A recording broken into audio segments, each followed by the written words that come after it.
Danger danger danger. ನಿಮ್ ನಾಯಿಗೆ ಯಾವ ತರಕಾರಿ ಡೇಂಜರ್ ಅಂತ ಗೊತ್ತಾ? ಯಾಕೆ ಡೇಂಜರ್ ಅಂತ ಗೊತ್ತಾ? ನಿಮ್ ನಾಯಿನ ಪ್ರೀತಿಸ್ತೀರಾ? ಹಾಗಿದ್ರೆ ಈ ವಿಡಿಯೋನ ಕಂಪ್ಲೀಟ್ ಆಗಿ ನೋಡಿ. ನಿಮ್ಮ ಪೆಟ್ಸ್ ಬಗ್ಗೆ ನೀವು ತಿಳ್ಕೊಬೇಕಂದ್ರೆ ಈ ಪೇಜ್ ನ ಫಾಲೋ ಮಾಡಿ. ಮನೆ ಊಟ ಸೇಫಾ? ಎಸ್, ಮನೆ ಊಟ ಯಾವಾಗ್ಲೂ ಸೇಫ್. ಆದ್ರೆ ಯಾವ ತರಕಾರಿ ಯೂಸ್ ಮಾಡಬೇಕು ಅನ್ನೋದು ತುಂಬಾ ಇಂಪಾರ್ಟೆಂಟ್. ನಾಯಿಗಳಿಗೆ ಈರುಳ್ಳಿ ತುಂಬಾ ಅಪಾಯಕಾರಿ, ಏಕೆಂದ್ರೆ ಇದರಲ್ಲಿ ಎನ್ ಪ್ರೊಫೈಲ್ ಡೈಸಲ್ಫೈಡ್ ಎಂಬ ಟಾಕ್ಸಿಕ್ ಕಾಂಪೌಂಡ್ ಇದೆ.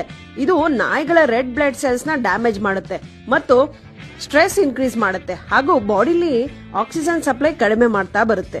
ಬೇಯಿಸಿರೋ ಈರುಳ್ಳಿ ಆಗಿರ್ಲಿ, ಫ್ರೈಡ್ ಆಗಿರ್ಲಿ ಅಥವಾ ಹಸಿ ಈರುಳ್ಳಿ ಆಗಿರ್ಲಿ ಕೊಡಬಾರ್ದು.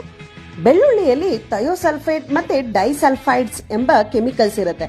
ಇದು ಈರುಳ್ಳಿಗಿಂತ 3ರಿಂದ 5 ಪಟ್ಟು ಹೆಚ್ಚು ಬ್ಲಡ್ ಸೆಲ್ಸ್ ನ ಹಾನಿ ಮಾಡುತ್ತೆ. ಮತ್ತೊಂದು ಹಸಿಮೆಣಸಿನಕಾಯಿಯಲ್ಲಿ ಕ್ಯಾಪ್ಸೈಸಿನ್ ಎಂಬ ಕೆಮಿಕಲ್ಸ್ ಇರುತ್ತೆ. ಇದು ನೇರ ಡೈಜೆಸ್ಟಿವ್ ಸಿಸ್ಟಮ್ ನ ಹಾನಿ ಮಾಡುತ್ತೆ ಮತ್ತು ನಾಯಿಗಳ ನಾಲಿಗೆ, ಗಂಟಲು, ಕಿವಿ, ಮೂಗು, ಕಣ್ಣು ಎಲ್ಲವೂ ಉರಿಯಿಂದ ಇರಿಟೇಷನ್ಗೊಳಗಾಗಿ ಸಫರ್ ಮಾಡುತ್ತೆ. ಮತ್ತೊಂದು ಆಗ್ಲಕಾಯಿಯಲ್ಲಿ ಮೇನ್ ಆಗಿ ಕ್ಯಾರಂಟಿನ್ ಮತ್ತೆ ವೈಸಿನ್ ಮತ್ತು ಮೊಮಾರಡೈಸಿನ್ ಎಂಬ ಕಂಟೆಂಟ್ ಇರುತ್ತೆ. ಇದು ನೇರ ನಾಯಿಯ ಹೈಪೋಗ್ಲೈಸಿಮಿಯಾ ಅಂದ್ರೆ ಬ್ಲಡ್ ಶುಗರ್ ನ ಡೌನ್ ಮಾಡುತ್ತೆ ಮತ್ತು ಹಲವಾರು ಅಲರ್ಜಿಗಳಿಗೆ ಕಾರಣವಾಗುತ್ತೆ. ಮತ್ತೊಂದು ಬದನೆಕಾಯಿಯಲ್ಲಿ ಸೊಲನೈನ್ ಎಂಬ ಹಾರ್ಮ್ಫುಲ್ ಟಾಕ್ಸಿಕ್ ಇರುತ್ತೆ. ಇದು ಸೀದಾ ನಾಯಿಯ ನರ್ವಸ್ ಸಿಸ್ಟಮ್ ಹಾಗೂ ಡೈಜೆಸ್ಟಿವ್ ಸಿಸ್ಟಮ್ ಮೇಲೆ ಅಟ್ಯಾಕ್ ಮಾಡುತ್ತೆ.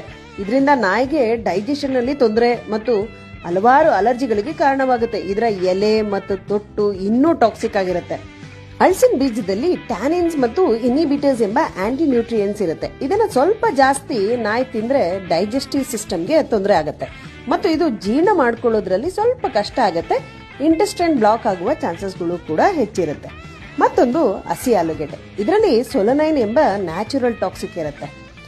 ಬೇಯಿಸ್ಕೊಟ್ರೆ ಈ ಸೊಲನೈನ್ ಬ್ರೇಕ್ ಆಗುತ್ತೆ. ನಾಯಿಗಳಿಗೆ ಈಸಿಯಾಗಿ ಡೈಜೆಸ್ಟ್ ಮಾಡ್ಕೊಳ್ಳೋಕೆ ಅನುಕೂಲ ಆಗುತ್ತೆ. ಮತ್ತೊಂದು ಸೋರೆಕಾಯಿಯಲ್ಲಿ ಕ್ಯುಕರ್ಬಿಟಾಸಿನ್ಸ್ ಎಂಬ ಟಾಕ್ಸಿಕ್ ಇರುತ್ತೆ. ಇದು ನೇರ ನಾಯಿಯ ಹೊಟ್ಟೆಯ ಒಳ ಪದರವನ್ನ ಡ್ಯಾಮೇಜ್ ಮಾಡುತ್ತೆ ಮತ್ತು ವಾಮಿಟಿಂಗ್ ಹಾಗೂ ಲೂಸ್ ಮೋಷನ್ ಮತ್ತೆ ವೀಕ್ನೆಸ್ ಆಗುವ ಚಾನ್ಸಸ್ಗಳು ಅತಿ ಹೆಚ್ಚಿರುತ್ತೆ. ಮತ್ತೊಂದು ಹಸಿಗೆಣಸು, ಇದರಲ್ಲಿ ಟ್ರಿಪ್ಸಿನ್ ಇನಿಬಿಟರ್ಸ್ ಎಂಬ ಕೆಮಿಕಲ್ಸ್ ಇರುತ್ತೆ. ಇದರಿಂದ ನಾಯಿಗಳಿಗೆ ಪ್ರೋಟೀನ್ ನ ಡೈಜೆಷನ್ ಮಾಡಲು ಆಗೋದಿಲ್ಲ ಮತ್ತು ನಾಯಿಗೆ ಬೇಕಾದ ನ್ಯೂಟ್ರಿಯೆಂಟ್ಸ್ ನ ಇದು ಅಬ್ಸರ್ವ್ ಮಾಡೋದಕ್ಕೆ ಬಿಡೋದೇ ಇಲ್ಲ ಮತ್ತು ಸ್ಟಾರ್ಚ್ ಇದರಲ್ಲಿ ಇರೋದ್ರಿಂದ ಕಿಡ್ನಿ ಮೇಲೆ ಪರಿಣಾಮ ಬೀಳುತ್ತೆ. ಒಂದ್ ವೇಳೆ ನೀವು ಕೊಡ್ಲೇಬೇಕು ಅಂತಾದ್ರೆ ಚೆನ್ನಾಗಿ ಬೇಯಿಸಿ ಕೊಡೋದ್ರಿಂದ ನಾಯಿಗಳಿಗೆ ಸೇಫ್. ಎಷ್ಟು ಇಂಟ್ರೆಸ್ಟಿಂಗ್ ಆಗಿತ್ತಲ್ಲ?